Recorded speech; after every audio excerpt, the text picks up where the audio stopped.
kandi wari umwana w'umwami amaze kubona ko ntazacikira ubucakara yari yarajyanywemo, yiyemeje gusubira kwa Yohani muri iryo joro agakomeza kumubera umucakara yita ku mafurashi ye, ubwo akakira ko ibyo kuzaba umwami birangiye kazaba umucakara ubuzima bwe bwose. Nk'uko mu gucika yari yabigenje, yarongeye yurira ku migozi yari yasize ku idirishya, yururuka yitonze asubira aho yararaga. Kubera ko yari yaraye yiruka ngo acitse Yohani, akamara amasaha abiri yose mu nzira yiruka, akaba aribwo afatwa n'abasuniri akongera kugaruka andi masaha abiri nabwo yiruka, yarirambitse ngo aze gukanguka mu gitondo kare, ariko yisanga akangutse saa 5:30. Izuba ryari ryavuye, amafarashi yashonje atararya. Yageze mu muryango asanga Yohani yicaye ari kunywa divayi. Yohani yaramubajije ati wibwiraga kuri bucike, kuki koko ushaka kwiyahura? Kandi yagize ubwoba ko atarazi ukuntu ayo masaha Yohani yari yamenye ko yagerageje gucika. Yapfukamye hasi atangiye gusaba imbabazi. Yohani aramuhagurutsa aramubwira ati winsaba imbabazi kuko ngiye kuguhana. Washatse kugenda kandi narakuguza amafaranga yanjye, ndaguhana kandi igihano ndi buguhe kiraba kiremereye cyane. Muri icyo gihe ubucakara bwari bwemewe. Uwagurwaga yafatwaga nk'inyungu y'uwamuguze kandi ntibafatwaga nk'abantu bafite uburenganzira bwuzuye. Umucakara ni nk'umutungo wa shebuja ushobora kugurishwa, guhanwa cyangwa gukoreshwa uko shebuja bishaka. Iyo umucakara yageragezaga gucika ashaka kwigenga, byafatwaga nk'ubugambanyi no kwigomeka ku bubasha bw'uwamuguze. Gucika kwe kwafatwaga nk'igisebo kuri shebuja, akaba yaramuhaga igihano gikomeye kugira ngo atange isomo rikomeye ku bandi. Igihano cyahabwaga umucakara wahunze cyaterwaga n'umuco w'ubwami n'ibihe. Muri icyo gihugu, iyo umucakara yahungaga agafatwa, bashoboraga kumukubita bihagije, bakamukubitira imbere y'abandi bacakara. N'umujinya mwinshi Yohani yahamagaje abaturage benshi bo muri ako gace, ahamagara n'abandi bacakara be bari bageze mu mirimo, ababwira ikibazo yagize. Muri abo bantu hari harimo na wa mukire se wa Keziya nawe ubwe yaje n'abandi baturage bahari. Yohani yamaze kubaho bicara bakoze uruziga, azana kandi amushyira hagati aratangira ati ndabivugira imbere yanyu kugira ngo twese dufatanye kurinda ibyatuvunye. Ndatangira mbwira abaturanyi, murabizi ukuntu abacakara bahenda, kuba yancika ni kimwe nuko n'abanyu babacika. Rero dukwiye gufatanya kubacunga. Wabona umucakara wa kana kagiye cyangwa afite gahunda yo gucika, ukabimenyesha sebuja cyangwa ukamwifatira. Uyu musore kandi namwizeraga nk'umucakara ufite imbaraga n'ubwenge. Namuguze ari nijoro, namaze umunsi wose mpiga umucakara namubuze. Aho namuboneye nishyuye amafaranga yanjye atari make, angana nayo nakoresheje mu kugura amafarashi yanjye ya mbere. Ni amafaranga yavuye mu bandi bacakara nagurishije mu mahanga, nyamugura ari umwe. Nari nizeye ko ari umuntu uzambera umugisha, ko ari umucakara uzanshimira nk'uko amafarashi yanjye ngaragariza ko nzi kuyitaho. Namuhaye ubwisanzure muha akazi koresha ko kuyagaburira, ariko rwose yarenze hararengwa. Naramukunze mugaburira neza, mugenera aho kurara haruta abamubanjirije, muha amahirwe adahabwa na buri wese yo kwita ku mafarashi yanjye y'agaciro, ay'abanyamahanga bakunda kandi nkayerekana mu marushanwa, ariko ntabwo yigeze anyurwa. Yohani yarahindukiye ahanga amaso kandi wari ukomeje gutuza, arongera aravuga ati ariko dore icyo uyu muhungu ankoreye, anyeretse ko afite umutima mubi, aransuzugura. Yanyerekaga ko ari umuntu muzima, mwiza wo kwizerwa, nyamara ari gupanga imigambi mibi. Uyu rero ni mubi cyane, akwiriye guhanwa. Yatekereje ko kumufata neza kubera kumugirira impuhwe ari uko ndi umunyantege nke. Yabwiye kandi ati wari ukwiriye kumenya ko kubuza ubwenge bitavuze kuba inyangamugayo. Nanjye naguhozagaho ijisho ngo utazacika. Abaturage barasakuje bati twabyumvise yahemutse cyane, wowe tubwira igihano ugiye kumuha. Bifuzaga kanwa bikomeye kandi vuba bikabirurigera abacakara babo. Keziya yarebye kandi agira agahinda, ashaka kumusabira imbabazi, ariko arebye ukuntu se yari yarakaye ari gusaba ko akubitwa, agira ubwoba bwo gusohora ijambo. Yohani yaravuze ati arakubitirwa imbere yanyu ahabwa isomo. Nyuma ndamufungira mu mwobo nacukuye ngo nzajye mfungiramo abansuzuguye, azamuramo icyumweru atabona izuba n'urumuri. Namara kubona ko ubuzima yarabaye hari bwiza kandi ko yiteguye kunyumvira, nzasubiza mu kazi ke, ariko ngakube kabiri mu gihe cy'ukwezi. Nyuma y'ukwezi azaba ari kunsaba gusubiza ibihe nka mbere. Nanjye nibwo nzihangana nkamwemerera kugaburira no kuhira amafarashi yanjye byonyine. Ubundi ibihano nk'ibyo byabaga birimo gukubitwa ibibando mu ruhame, byatumaga batera ubwoba abandi bacakara batekerezaga guhunga. Yohani yahise yigarura ati nari nibagiwe, ngomba kumushyiraho ikimenyetso kigaragaza agasuzuguro kose yagize ashaka gutoroka. Yashyuhije icyuma mu muriro. Keziya yabibonye asaba ijambo. Abandi baturage n'abacakara baraho batega amatwi batangaye, bari bashaka kumva icyo agiye kuvuga. Yaramubwiye ati Yohani, uyu musore yakoze ikosa rikomeye rwose. Yacitse kuko yifuzaga gusubira iwabo. Yakoraga akazi ke neza cyane, uretse ko nawe yifuza kubaho yigenga. Birababaza kugurishwa n'abantu b'inshuti batari ababyeyi bawe, ukagurishwa utagiye kwishyura amadeni kandi nta n'icyaha wakoreye ubwami. Kandi arababaye kandi arababaje. Njya nishyira mu mwanya we, nkiyumvisha agahinda nagira inshuti zanjye zinshutse ngo tujye gutembera, twageraho zikangurisha. Uko niko kandi yagurishijwe. Ni ukuri nimuca inkoni zamba, mumubabarire mumuhane mu bundi buryo, mutamukubise cyangwa ngo mumushyireho icyo kimenyetso. Se wa Keziya yari umukire cyane, abantu benshi bamwubaha. We ntiyaguraga abacakara, yakoreshaga abantu babyifuza, bakaba ari abakozi be bahoraho bahemba. We yari afite abacakara 2 gusa, abandi yakoreshaga bari abantu babyifuza, bari abakozi be bahoraho bahemba. Yumvise amagambo y'umukobwa we, nawe agirira Kani impuhwe aravuga ati icyakora Yuwani uyu mugaragu akwiriye kugirirwa imbabazi, simvuze ngo mutamuhana ariko ugabanye ibihano. Yuwani yashyize icyuma hasi yari amaze gushyushya mu muriro aramubaza ati none se mukorera iki? Abandi bacakara bazatekereza ko nabo nzabababarira simbahane bihagije? Ese muratekereza baramutse babaye benshi baje muri ubwo buryo bajya bakosa nk'abihorera? Se wa Kezi ati oya nako umuhane bihagije kuko abacakara baramenyera. Kezi yarahagurutse apfukama hasi aravuga ati ndabinginze mwimubabaza kuko nawe ntazongera na gake, yabonye ko nta gihano atahabwa. Yuwani yarasetse abaza barahata ariko murabona ari gusa kuki wamugiriye impuhwe cyane? Kezi ati sinzi impamvu mbona turi mu kigero kimwe, ndamureba nkamubonamo umusaza wanjye, mwibaza ntari nka musaza wanjye bafasha atabishaka bakamugira umucakara nabo barabingana iki? Yuwani yarongeye araseka aramubwira ati ubusanzwe umucakara wahunze afunga ubuzima bwe bwose cyangwa agashyirwa mu mirimo ivunanye agahanwa bihoraho. Njyewe nemerewe no kumwica, amategeko anyemerera kwica umucakara wanjye mu gihe yahunze kuko mufite uburenganzira bwuzuye nk'ubwo mfite ku mafarashi yanjye. Yarengejeho ati niba mumusaba imbabazi sindi bumukubite inkoni cyangwa ngo mufunge, ibyo ndabyemera, gusa akazi ke ndagakuba kabiri. Agomba kujya abyuka akahira ubwatsi bwe kuko amafarashi yanjye asanzwe afite abayahirira ariko nawe azajya yahira. Icyo yakoraga ni ukuyagaburira gusa, azajya yahira yunganira bagenzi be bahira anayitaho nk'ibisanzwe kandi nta gihindutse. Nimugoroba niwe uzajya nantekera. Kani yarebye Kezi yazenga amarira mu maso bitewe n'ukuntu yari yemeje kumwitangira ari kumuvuganira abandi bose bari kumurwanya. Yuwani yahaye amadivayi abari aho barinywera, abandi bacakara basubira mu mirimo yabo. Ikintu Kani yarakomeje kwibaza ko ari ukuntu Yuwani yari yamenye ko yacitse kandi batari yigeze abyuka. Nta telefone yabagaho ngo wenda Suniri yamuhamagaye cyangwa amwandikira ubutumwa. Yagize ubwoba abona ko gushimutwa kwe kutari koroheje. Ibyo kuba yari umuhungu w'umwami yarabyibagiwe, ibyo kuzacika aho ngaho abyikuramo atangira gutekereza uko ari kuba muri ubwo bucakara mu mahoro agahebera urwaje.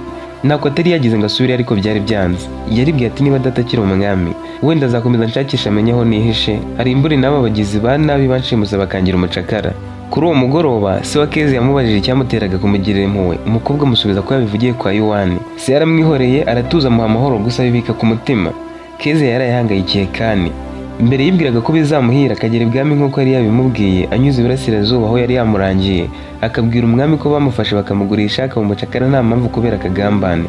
Ntiyari yakamenya ko Kani yari umuhungu w'umwami, ko ibyo yamubwiye ko iwabo ari abakene kandi ko yagurishijwe n'inshuti ze yamubeshyaga kubera ko ari we wari wamurangiye aho kunyura ngo acike, kandi akaba atari yarigeze amusobanurira uko byagendaga mu gihe umucakara yacikaga agafatwa ngo wenda atinye guhunga yicira urubanza yishinja ko ibyamubayeho byose yabigizemo uruhare. Yari atekereza kumusaba imbabazi. Mu gitondo cya kare Kani yazindutse ajya gushaka ubwatsi bw'amafarashi. Hari umurimo Yuwani yari yarazitiye ngo ubwatsi bukure, ubu ngubu aba ari wamwoherezamo. Kugira ngo amafarashi yitabweho neza kandi agire imbaraga yagombaga guhabwa indyo yuzuye kandi isukuye kubera ko agira igifu cyoroshye. Kani yagombaga kwahira ibyatsi bikiri bibisi kandi bitoshye. Mbere yo kugenda Yuwani yaramubwiye ati kwahirira amafarashi bisaba ubushishozi n'imbaraga, kubera ko yagaburiraga gusa ntuzi neza ko kwahira ari byo bisaba ubwenge. Ibyatsi byose ntibyahirwa kuko hari ibyayangiza. Nuzana ibyatsi bibi urabisubizayo kandi wibuke ko ugomba kuzijyana ku iriba mbere yuko saa 2 zigera. Yazindukiye muri wa murima arahira, bigeze nka saa 1 yabona Kezi yaje kumureba yitwaje icyo kwahiza ubwatsi. Agihinguka kandi yaratangaye yibaza uko hageze, aramubaza tumenye ute ko ndi hano? Naho ati ndagushakiye abandi bacakara ba Yuwani bahira ubwatsi bw'amafarashi ndakubura, nigira inama yo kuza hano, nari mbizi ko afite umurima. Kubera ko nta muntu wahira izuba ryavuye natekereje ko wabanje kuza kwahira kuko yavuze ko uzajya ubikora nabyo. Yarahita amuhobera amubwira ko yishimiye kongera kumubona, kandi yishimiye ukuntu yaramuhobeye nawe amubwira ko yishimiye kumubona. Kezi yagize agahinda aramubwira ati Kani mbabarire kubwo kuba naratumye ifatirwa mu nzira, kandi ati niwe wabwiye Suniri ko ndi buhunguke amubwira naho ndi bunyure se? Nawe ati oya si njyewe, uwo Suniri kandi simuzi, ndavuga ko nakoze ikosa ryo kukurangira inzira bakaba baragufashe. Nibwiraga ko ariyo nzira nziza yatuma ugeraho ku mahoro, kandi ati burya nibyo, humura rwose nta ruhare wabigizemo kandi warakoze kumfasha, gusa mfite urujijo. Kezi ati uruhe rujijo? Nawe ati Suniri ntawe uzi koko? Kezi ati simuzi. Yamurebye mu maso aramubwira ati nta muntu uzi witwa atyo? Nawe ati ntawe nzi kandi iryo zina ni ubwa mbere ryumvise. Yaramusobanuriye ati nafashwe n'abantu benshi, uwari ubayoboye ambwira ko yitwa Suniri, kandi abo bantu ntitwigeze tugarukana kwa Yuwani, sinzi aho banyuze, sinzi ukuntu baba barabimubwiye. Kezi yarebye ibyatsi yari yahiye asanga yahiye ibyatsi byavugwaga ko bigira uburozi bwashoboraga kwangiza amafarashi. Yaramubwiye ati abashumba cyangwa aborozi b'amafarashi nibo bantu bagira ubushishozi mu kuyahirira cyangwa kuyaragira. Uba ugomba kumenya ibyo wahiye ukamenya ko hatarimo ibi byatsi bishobora kuyahungabanya, kandi tuzi ko Yuwani yabimbwiye akarenzaho ko ninzana ibyatsi biba ari bungarure muri uyu murima. Kezi ati niyo mpamvu nazindutse, Yuwani yashoboraga kukureka ukabujyanayo, waba ugezeyo akakubwira ko amafarashi atawurya, akakohereza ku iriba ukajya kuzuhira, wavuye akagusubiza kwahira ku zuba agamije kukubabaza gusa. Kandi ati wabimenye ute?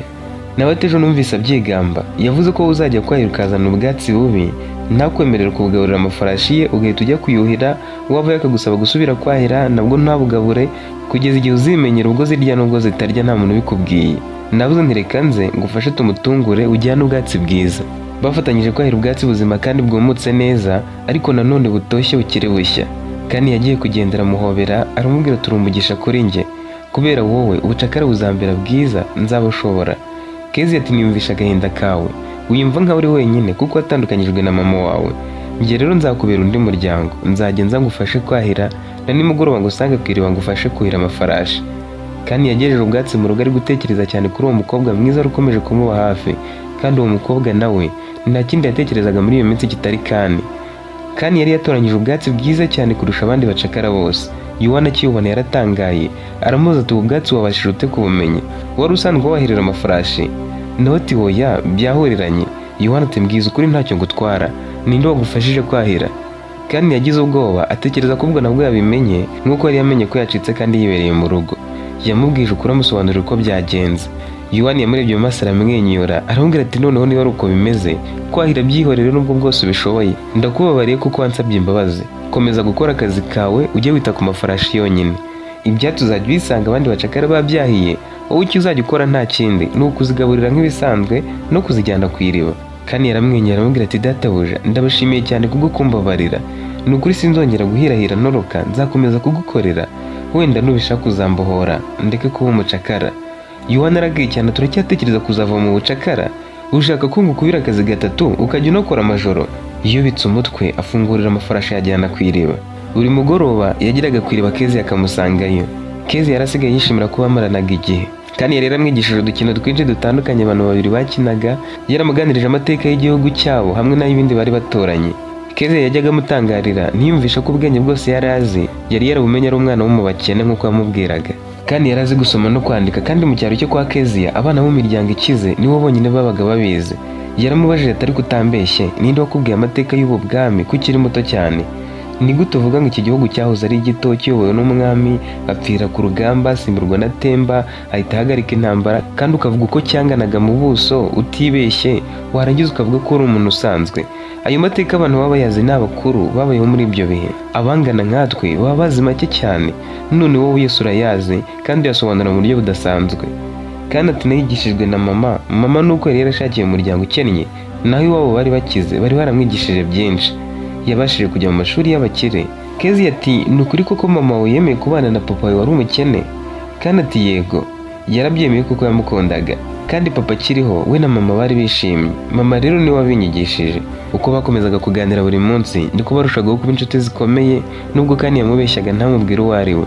Rimwe kandi yaje kuhira amafarashi, ahageze asanga Kezia yahageze kare. Ubusanzwe yari amusangaga, ariko ubwo yari yahageze mbere. Yaramubajije ati none se kuki wazindutse cyane? Nawe ati nari nagukumbuye. Iyo utinda nari kukwisangira kwa Yuwani. Kandi yasaga nk'udashaka kumusuhuza kuko bahoranaga kenshi, rimwe na rimwe bahura bagahita baganira badasuhuzanyije. Kezia aramubaza ati kutansuhuza? Yaramwegereye ahita amuhobera cyane. Uko bahoberanaga, umwe mu bakozi bo kwa Kezia yaje kudaha amazi muri iryo riba, asanga bahoberanye cyane bidasanzwe. Bari begeranye, Kezia ari kwitsa imitima. Kandi yabonye uwo mukozi ntiyagira ubwoba na buke, akomeza kumuhobera amubaza impamvu yamukumbuye cyane. Kezia yari yabuze uko abisobanura, kandi nawe ari kumubwira ati nanjye nari ngukumbuye, ariko niyumva mbikubaza ngo ugire ngo simba ngukumbuye. Rimwe na rimwe mba numva utansezera, tukigumira hano ku iriba tuganira, kuko utuma kuba umucakara binyorohera. Kezia ati nanjye nzaza kwibera umucakara ahari, nzaze kuba kwa Yuwani, tujye dufatanya kwita ku mafarashi. Nibwo nzabaho nishimye kuko nzajya mba ndi kumwe nawe igihe kirekire. Uwo mukozi yidahiye maze asubirayo, ageze mu rugo asanga sebuja yabuze Kezia. Uwo munsi yari yatashye kare. Hari umutako wo gushyira mu cyumba cye yari yamuzaniye, yawuguze ku bantu bambukiranyaga igihugu bagiye mu bucuruzi bwabo. Uwo mukozi adaciye ku ruhande yaramubwiye atari kumwe n'umusore bakundana. Se wa Kezia ati umukobwa wanjye akundana nande? Nawe ati wa mucakara wo kwa Yuwani niwe bakundana. Bamaze igihe kinini cyane bahura, ahubwo mbasize umukobwa ari kumubwira ko nawe azajya kuba kwa Yuwani, akemera ko amugira umucakara kugira ngo bajye bahorana. Se yararakaye cyane yibuka ukuntu yamuvuganiraga bagiye kumuhana, aramubwira ati tugende ujye ko banyereka. Bamanukanye ku iriba bihisha hirya gato aho babarebaga ariko batumva ibyo bavuga, babona bari kuvomera amazi amafarashi. Se yarabitegereje cyane abahagaze ngo arebe icyo bakora nyuma yaho. Kubera ukuntu uwo munsi bari bamaze umwanya bahoberanye, Kezia yasaga nk'uwamwisanzuyeho kurusha mbere. Yaragiye yongera kumuhobera aramubwira ati simba nshaka ko dutandukana. Kandi yari yarifashe yarabuze uko amubwira ko amukunda. Yarabizi neza ko urukundo rwabo rutari rwemewe. Urukundo rw'umukobwa nk'uwo mu muryango w'ibikomerezwa nka Kezia n'umucakara noneho wigeze kwigomeka agashaka gucika nka Kane rwari icyaha mu maso y'imiryango. Kandi yarabizi ko umucakara yari umuntu utaragiraga ijambo, utaremererwaga gukunda uwo ashaka, cyane cyane umukobwa w'umukire. Yuwani ubwo yari yaramubwiye ko umuntu bari gukundana bigashoboka yari umucakara mugenzi we, kandi akaba abizi neza ko uwo mwana bari kuzabyarana nawe azaba umucakara. Kuba yari yarakunze uwo mukobwa wo mu rugo rw'abakire byari gufatwa nk'agasuzuguro gakomeye ku ruhande rw'umucakara, bikamera nk'icyasha ku muryango w'umukobwa. Ibyo bintu ntaho byari byarigeze biba. Aho byabaga naho umucakara ubwo yakundaga umukobwa wo mu bakire ariko umukobwa we atamukunda. Icyo gihe nabwo byamenyekanaga yahitaga afatwa nk'uwarenze ku mipaka, akagerageza kwishyira ku rwego rutari urwe rwo gukunda umuntu umurenze.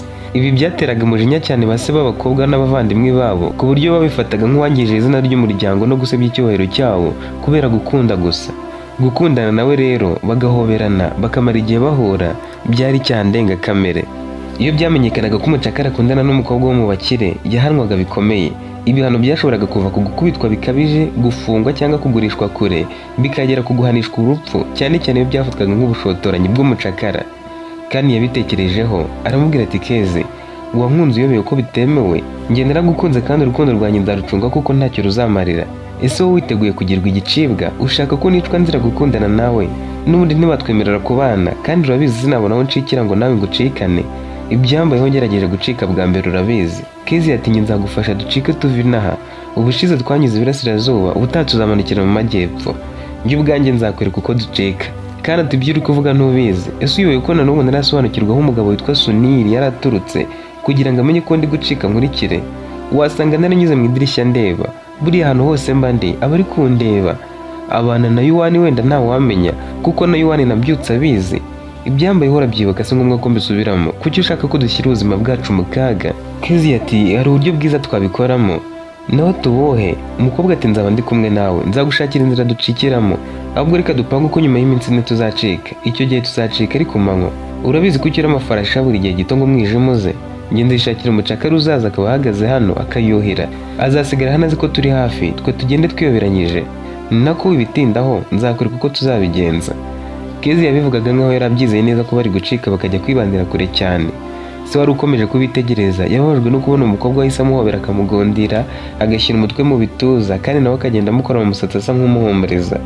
Yashatse gusimbuka ngo bakange abura icyo gukora, asaba umukozi we kuba agiye mu rugo kandi akagira ibanga ibyo yari yabonye byose, we agasigara abitekerezaho. Mu bihe nk'ibyo ingaruka ntizageraga ku mucakara gusa, zageraga no ku mukobwa wabaga wemeye gukundana n'umucakara. Ku ruhande rw'umukobwa nubwo atandwaga nk'umucakara, nawe yahuraga n'ingaruka zikomeye cyane. Yahitagamo kumureka ntakomeze kumukunda kandi akemera ko umucakara ahanwa adateye amahane kuko byafatwaga nk'uwaciye nk'amabere.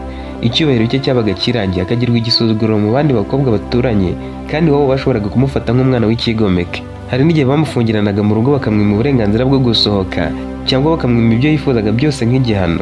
Iyo byagaragaraga ko ashobora gukomeza gukunda uwo mucakara, umuryango wahitaga umushakira washyingiranwa nawe, byaba ngombwa bakanamushyingira ku gahato. Imiryango y'abakire yakundaga kugira gahunda ndende zo gushyingira abana babo abandi bantu bafite ubutunzi cyangwa izina mu muryango. Umukobwa wakundanye n'umucakara yabaga ashaka kubakura kuri izo nzozi, kandi abuzukuru bahabwaga agaciro babaga ari abavukiye mu miryango ikomeye. Nubwo uwo mukire batekerezaga ko azashyingiranwa n'umukobwa ariko bataraboneka, kugira umukobwa utarandajwe n'ayo magambo yo gukundana n'umuntu usuzuguritse byari ingenzi. Kandi iyo byamenyekanaga bikagera kure, byashoboraga gutuma umukobwa abura umugabo wifuzwaga kuko yabaga yarisuzuguje yarakundanye n'umucakara. Se yaratekereje asanga amuhaniye ku mugaragaro umukobwa we yaseba, bikaba byagera kure akazabura umuko yifuzaga. Indi miryango yifuzaga kuzamushyingiramo ariko bimwanze kuko ari kuzaba yaritesheje agaciro agakundana n'umucakara. Muri ako kanya kandi na Kezia nawe wari wamaze kunoza umugambi wo gucika 100%. Kezia yatashye mbere kandi nawe asigara afunga iriba. Kezia akigera hirya yasanze se arakaye cyane amutegereje. Arakaye yamufashe ukuboko amwihutana mu rugo amushyira mu cyumba cya bonyine ari babiri gusa, aramubwira ingaruka zashoboraga kubageraho bombi. Arenza ati nizere ko udashaka guhangana nanjye, uriya musore mureke utazatuma mbahana mwembi. Kezia ati ntuhangayike papa, kandi namubwiraga ko ari ubwa nyuma tubonanye, musaba no kuzabigira ibanga ntazagire ababwira ko yankunze. yego ninjye watumye nkunda kuko najyaga kumureba tukaba twiganirira nkanamufasha kuhira amafarashi kuko nyakunda, ariko sinari ngamije gukundana nawe. Uyu munsi yantakiye ambwira ukuntu yisanze nkunda, nanjye ndamuhumuriza musezeraho mu mahoro mubwira ko bitashoboka. Se yarishimye agira ngo amubwije ukuri, yahise amuha umutako yari yamuzaniye arenza ati ndabizi ntiwabikora ngo ukundane n'umucakara, uriya mucakara ni ikirara, yakojejwe isoni muri rubanda, iyaba wenda ari n'undi atari uriya. Kezi yakomeje kumwereka ko nta marangamutima afitiye kandi saratuza. Iminsi yakurikiyeho yari kunoza uko bagombaga gucika. Nyuma y'umunsi wa gatatu se yagiye mu bucuruzi bwe, yari butahe nijoro nka saa moya. Kezi yasigaye ari kumwe na mama we n'abandi bakozi. Yafashe igikapu ashyiramo imyenda mike n'amafaranga abicisha mu idirishya ry'inyuma ahatarabaga barinze cyangwa ngo abakozi bahagere. Yasohotse nk'ugiye ku irembo afata icyo gikapu yerekeza ku iriba. Amaze kukigezayo yagihaye kandi wari wazanye amafarashi asubira mu rugo. Yasabye umukozi umwe ko bamanukana ku iriba bakareba ahantu bakoraga ibumba ko rigihari rihagije kuko ngo mu gitondo yifuzaga gutangira kubumba ikindi kibindi. Mama we yarabikundaga, yishimira ukuntu umukobwa we yakundaga gukora ibintu nk'ibyo. Kezi yamanukanye n'uwo musore, bageze ku iriba asuhuza kandi nk'aho badaherukana atanamwitayeho cyane. Yagiye hepfo gato aho bakuye ibumba bwa mbere, abwira umukozi we ati ibumba ndabona ari ribi, iryiza twarimazeho. Kandi yarabumvaga, abwira Kezi ati bwira uyu mukozi asigara ndindiye amafarashi ho gato uze nkwereka ahantu hari ibumba ryiza. Hari igihe ifarashi yigeze kuncika imanuka inyuma y'ibi bihuru nyisanga amaguru yakandagiyemo yananiwe kwikuramo. Kezi ati nta ribi, nasigara zivomera tugende. Bageze inyuma y'icyo gihuru cyari gikikije iriba mu ruhande rwo hepfo. Bahageze Kezi yaramubwira ati tugiye kugenda twiruka ntitwigere duhagarara. Yabanje kumuha imyenda yo guhindura indi bayisiga aho ngaho. Muri icyo cyerekezo n'ubundi nta muntu wari uhatoye. Bamanutse mu bihuru no mu myaka yari ihinze hepfo bakomeza kugenda. Hashize nk'iminota 45 wa mukozi amaze kuyavomera haze. Yaribajije ati abantu bajyanye kureba ibumba bagiye kurireba hehe? Yibwiraga ko bari hafi atangira guhamagara izina rya Kani. Yaramuhamagaye ntihagira umwitaba. Yibese inyuma y'ibyo bihuru byasaga nk'ibikoze uruzitiro ukuntu arebye hepfo arababura. Yategereje indi minota nk'icumi ngo atangire kubashakisha, ariko nanone abona amafarashi ari buze gucika akagenda naramuka havuye. Ibyo byatumye abura icyo gukora. Ifarashi yarahindaga kuyisiga akagenda byari kuba ari ikosa rikomeye. Umwijima watangiye kuza, Yohani wari mu rugo nawe biramucanga, amanuka ajya kureba impamvu atari yagakiye amafarashi hakiri kare. Mu rugo kwa Keziya, mama we nawe yatangiye kwibaza impamvu umukobwa we yari yatinze ku iriba, atumayo abandi bakozi ngo bajye kureba uko byifashe. Muri uwo mwanya wa mukozi wari kwiriba yaribwiye ati ikiza nuko nafata amafarashi nkayacyura nkabwira Yohani byabaye nkabona nuko mbibwira kwa databuje hakiri kare. Yageze mu nzira ahora na Yohani ahita amubaza ati kana rehe? Nawe ati yacikanye na Keziya niko mbikeka. Yohani aho kubabara yarasetse aramubwira ati bacikanye, uravuga ukuri? Niba utabeshya ayo mafarashi yampe wigendere ujye kubibwira abasohoje bashaka icyo gukora. Ba basore mama Keziya yari yohereje ku iriba bagezeyo babura umuntu n'umwe basubira mu rugo. Basanze uwo nguwo wari usigaye ku mafarashi yagezeyo kare ari gusobanurira nyirabuja uko byagenze.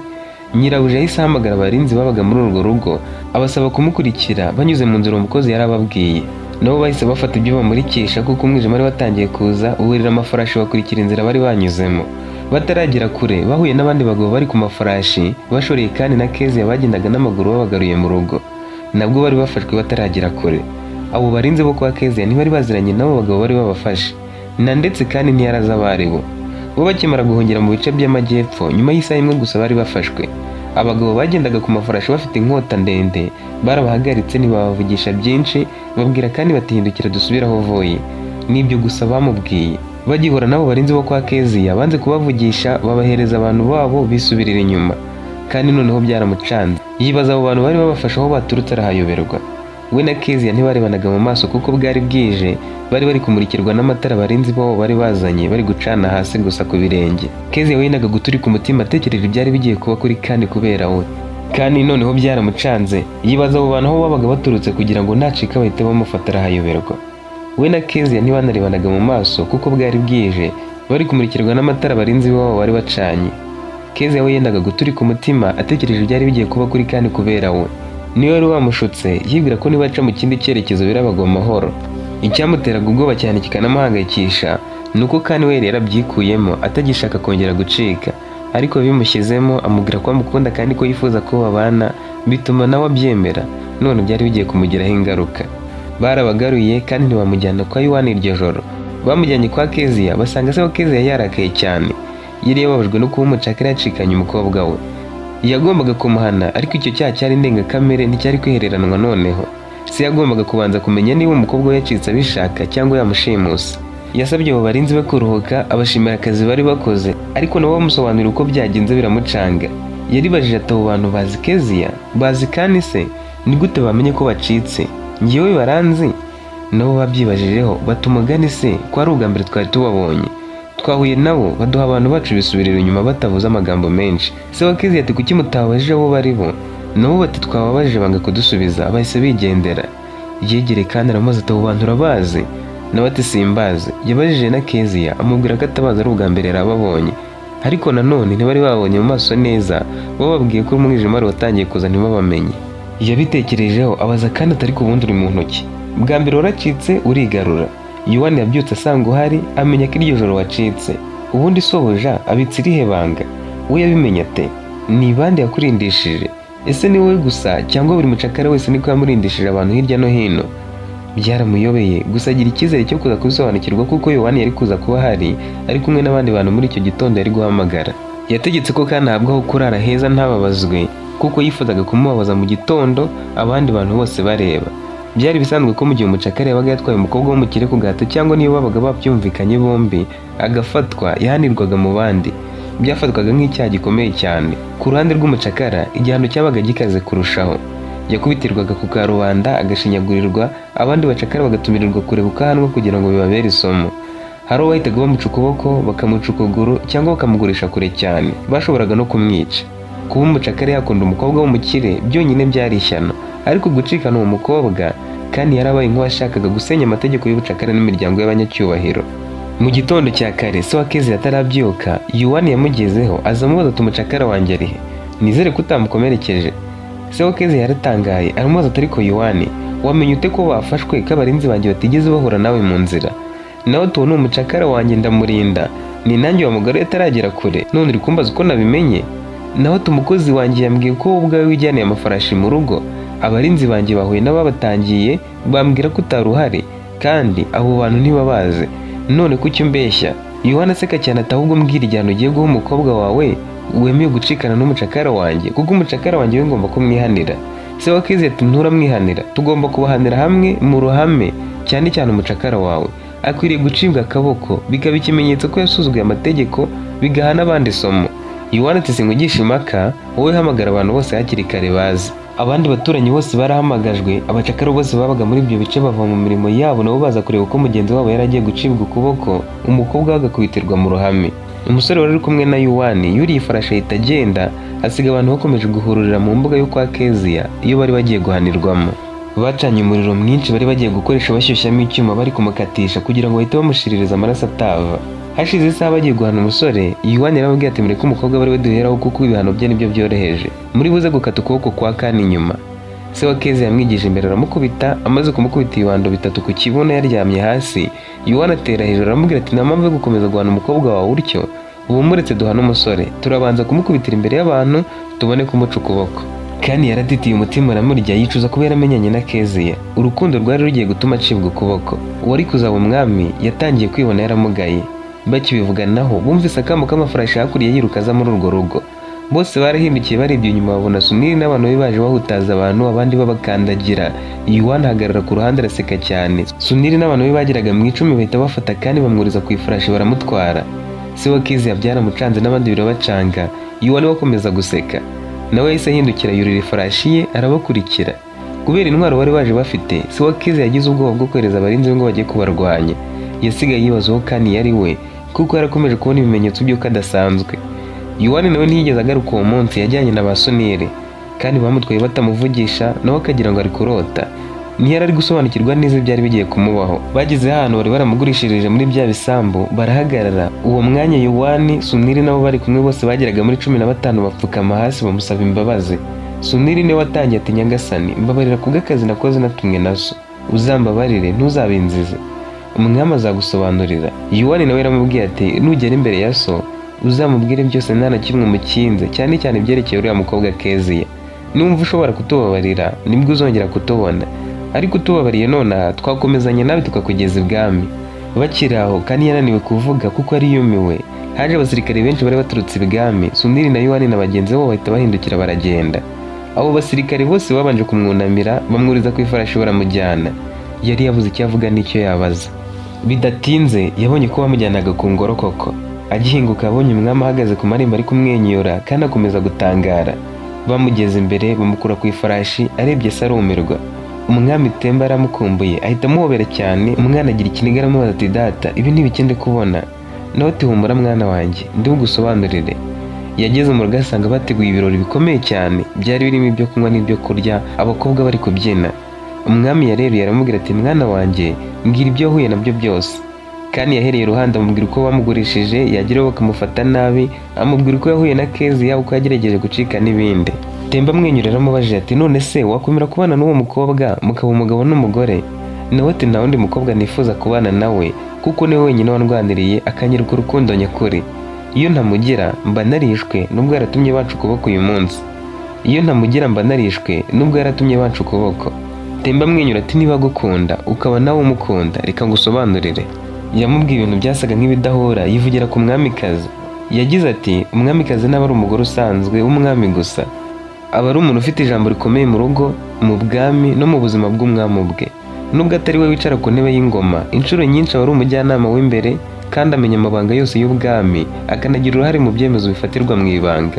Umwami ashobora kujyana mu nama y'ibanga n'abajyanama be, ariko yataha akamubwira byose. Ibi bituma umwamikazi aba umuyobozi ukomeye kuko ashobora no gutuma umwami afata imyanzuro runaka. Ntegeka igihugu cyose ariko iyo ngeze mu cyumba ntegekwa na mama wawe. Nta ntegeka akoresheje imbaraga cyangwa igitsure, ariko kubera urwo mukunda icyo nsabye kiba ari itegeko. Icyiza cya mama wawe nuko ari umugore mwiza utansaba gukora ibibi. Ni umunyabwenge uzi gutandukanya urukundo n'ubutegetsi. Azi gutuma ntuza, akanganiriza neza, akangira inama ndetse akandinda gufata ibyemezo bishingiye ku marangamutima. Umwamikazi mwiza ni nk'umubyeyi w'igihugu cyose. Akunda abaturage agashyira igitsura aho bikenewe. Ariko iyo umwamikazi ari umugore wifuza kubaho mu marangamutima no mu iraha, ashishikajwe n'inyungu ze bwite cyangwa ashobora gushuka umwami akamuyobora mu nzira mbi, aba ari nk'uburozi ku bwami. Ashobora gutuma umwami afata ibyemezo bishingiye ku bugome, ku macakubiri, ku kwihorera cyangwa ku kwikubira ubutunzi. Ashobora gutuma uba umwami udatanga imbabazi. Iyo umwamikazi ari mubi, abana be baba imbuto y'ubugome, ubwirasi no gutoteza abandi kuko ari we uba warabareze. Iyo ari mwiza, umwana we uzaba umwami. Iyo abaye we yita ku baturage kuko ibyo ari byo aba yarabonye iwabo. Umugore ubaye umwamikazi yarabanje kubabara, akabaho nk'abandi baturage basanzwe mbere yo kurushinga n'umwami, aba azi neza uburemere bw'ubuzima bwo hasi, aba yarabonye akarengane, yaramenye uko abantu bicwa n'inzara, yarigeze kubura ibyo yambara cyangwa akabona bagenzi be batabifite. Ibi bituma iyo abaye umwamikazi atirengagiza rubanda. Akunda abaturage akabumva, akagira impuhwe kandi aba azi gutandukanya iby'ingenzi n'ibitari ngombwa. Ubwami bwe n'umugabo we buba bushingiye ku kubungabunga imibereho y'abari hasi kuko aba afite aho abikomora. Nubwo yaba atarabaye muri ubwo buzima, aba yarabibonesheje amaso mu buryo buhagije. Bitandukanye n'umukobwa warerewe ibwami cyangwa mu miryango y'abakire, aba yumva ko hari abantu baremewe kubaho mu buzima buciriritse bwo kubabazwa n'abagirira impuhwe. Ubwami bufite umwamikazi wakoranye n'abaturage, rubanda bamufata nk'umubyeyi wabo kandi baba biteguye kumvira ubuyobozi bwe kuko baba bazi ko abumva. Ariko iyo ari umugore wakuriye mu byubahiro gusa, ashobora kuba intandaro y'umwuka mubi mu bwami cyangwa agahangana n'abandi bagore mu gihe umwami afite benshi, agahangana n'abajyanama n'abaturage kuko aba ashishikajwe n'uburyo ibintu bimugaragaraho, ashaka icyubahiro no kubaho mu iraha gusa. Nubwo bose baba ari abamikazi, uburere, amateka n'ubuzima babayemo mbere bigira uruhare runini mu buryo bafata inshingano, bagera ku baturage kandi bafasha cyangwa babangamira ubuyobozi bw'abagabo babo. Kandi yari yatuje yanze kumuca mu ijambo, ariko umwumva nk'umuntu uri kuvuga imbwirwaruhame. Aramubaza ati none si byo bihuriye he? Umwami ati nari mbizi ko uzifuza gushaka umugore. Abandi bami baba barahitiyemo abana babo bo bazabana, maze abo bakobwa bazabana nabo iwabo bakabitaho cyane ngo bazabe abamikazi beza ku isura no mu bumenyi batitaye ku zindi ndangagaciro. Abo bakobwa nabo bahurira n'ubundi buzima abaturage bacamo. Ni kimwe nawe wakuriye mu buzima bwo guteteshwa, utarigeze ubabazwa ukiri muto kandi ntumenye ko rubanda babayeho. Mwana wanjye si ngombwa ko ngusaba imbabazi kubera ibyakubayeho kuko aho wabaga uri hose nabaga nkureba nkurinze. Nta kibi cyari kuzigera kikubaho na gake. Kandi ati simbyumva. None se igihe unsiga ku marembo bakantwara wari ubishaka? Nari nzi ko nawe bakwishe hakima undi mwami, ariko wenda ntiyereka abaturage ako kanya, akaba yarategereje ko umunsi ugeraho ko biyereka. Temba aseka ati oya, njye nashatse kuba umwami uzi ubuzima bwose, nateguye umugambi w'ibyakubayeho. Uriya Yohani asanzwe acuruza abacakara, ariko nifuza kubikuraho. natumye ba Suniri bagucikana ngo bakugurishe kuri Yuwani ubanze urebe ingaruka z'ubucakara uko bukorwa n'uko wawukuraho. Ndabizi kuko bakubangamiye n'ibindi byose bagukoreye byatumye ubona ko abantu bamwe babaho mu karengane. Ikindi nifuzaga ko wakura umukunzi, umukobwa wagukunze ukennye agukunze kuko yakwikundiye gusa akunze imico yawe kandi uri umucakara, atandukanye n'uwo akubanisha nawe ngo nuko aturuka mu miryango ikomeye. Kezia muzabana mwubaka ubwami bukomeye kubera ko yagukunze urukundo rw'ukuri kandi nawe akabaza ubuzima bubabaje abantu bamwe na bamwe banyuramo. Kandi ati niwe wangurishije nkana ngo mbanze niga ibyo byose. Nawe ati Yuwani yahoze ari umusirikare kera aho intambara zihagarikiwe kuko ari mu bandinda ansaba kujya mu bucuruzi. Yatangiye gucuruza abacakara mbizi mbura uko muhagarika kuko nk'umusirikare warwaniriye igihugu yari afite ijambo rikomeye mu bwami bwanjye. Kandi ubucakara buracyari umuco, icyo gihe bwabagamo n'amafaranga menshi. Abacakara bagurwa ku mugaragaro nk'amatungo cyangwa ibintu bisanzwe. Ndabizi ko bibaho kubera ubukene, imyenda baba barimo cyangwa imyumvire yo gushaka inyungu gusa. Ni kimwe mu bintu biteye agahinda cyane bikorerwa rubanda. Nifuje kubica ariko nagize intege nke. Ku ngoma yawe uzaca ubucakara, wenda usigazeho ubucakara bw'igihano kuko hari abantu bakora ibyaha bikaba ngombwa ko bahanishwa ubucakara. Yakomeje kumusobanurira ati igihe umusirikare aza kundeba duhagararanye ku marembo y'ingoro tuganira, cyane ko nari nkujyanye iyo nkana ngo bagutware nzi ibigiye gukurikiraho, yaraje kumbwira ko ba Suniri bamaze kwitegura. Abarinzi bawe nabo bari babizi, niyo mpamvu batararwanye cyane bakemera guhita bakubitwa bakanazirikwa. Bagombaga kugukinira ikinamico ikomeye mu maso ukizera ko ibyo wabonaga ari ukuri. Icyabaga cyose barakimbwiraga. Suniri na Yuwani bo barahoranaga nuko utari ubizi. Nijoro maze kuryama bazaga inyuma y'urugo rwe bakaruzenguruka. Aho wajyaga kwira uri kumwe n'uriya mukobwa Kezia wajyanye amafarashi, nabwo babaga bagucunga bari hirya no hino bakwitegereza ku buryo nta kintu wakoraga batakureba. Ni niyo mpamvu wacikaga wagera imbere mu gahura kuko babaga bahagaze bagutegereje. Muri make Suniri n'abandi basirikare bahoraga bazengurutse mu bice byose wabaga urimo. Ntiwari gucika kuko babaga bakurebera hafi kandi bakoraga amanywa nijoro. Igihe ucika nijoro babonye utangiye kurira mu idirishya baragukurikira. Abakurindaga bari abasirikare barenga 100 nemeye ko bakurindira mu byerekezo byose ku manywa na nijoro. Kandi yabuze icyo avuga yubika umutwe. Yatekereje ibyabaye byose ashimira Imana ko yarakiri muzima kandi ko iryo somo yaryize neza. Temba aramubwiye ati njye nifuza kwegura kuko maze kunanirwa. Numara gukora ubukwe ukabyara umuhungu nzaguha ubwami, njye nzakubera umujyanama. Ariko wishakemo umutima w'imbabazi ubabarire Suniri na Yuwani, urakarire njyewe ubwanjye. Cyangwa nanjye mbabarire nonaha ubwo nawe urabubabariye. Kandi yifuzaga kuzabana na Kezia kandi yifuzaga kuba umwami akiri muto. Kuyobora na se akiriho byari kumushimisha. Kubera ko Temba yashoboraga no kubihindura ubwo bwami ntabumuhe, kandi byamusabye kwitwararika amwereka ko amubabariye kugira ngo koko amufashe abane na Kezia kandi azamuha ubwami hakiri kare. Bakomeje ibirori, umunsi urira, ubuzima burakomeza. Bidatinze umwami yohereje abasirikare kwa Kezia. Bagezeyo babaha ikaze basobanurira uwabo wa Kezia uko kandi yaje muri ako gace byateguwe.